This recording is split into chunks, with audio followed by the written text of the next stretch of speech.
ইসরায়েলের ইহুদিরা এত পরিমাণ মানে ঘৃণার পাত্র বা এত পরিমাণ এই দুনিয়ার ভিতর অভিশাপ, তার একটা প্রমাণ আমি আপনাদের একটু কিছু দেখাবো।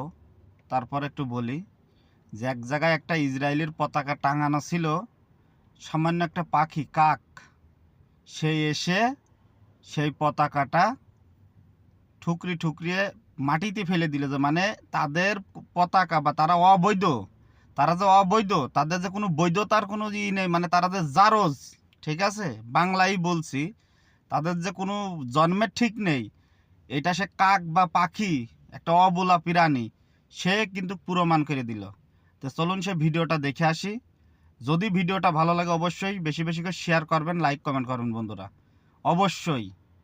ভিডিওতে দেখা যায় একটি লৌহদণ্ডের মাথায় টাঙানো রয়েছে ইসরায়েলি পতাকা। এ সময় সেখানে একটি কাক উড়ে এসে বসেই পতাকা ঠোকরাতে ও টানতে থাকে। এভাবে একের পর এক চেষ্টায় শেষ পর্যন্ত সফল হয় কাকটি। লৌহদণ্ড থেকে ইসরায়েলের পতাকাটি খুলে নিচে ফেলে দেয় সে। পতাকা খুলে ফেলার পরেও চলে যায়নি কাকটি।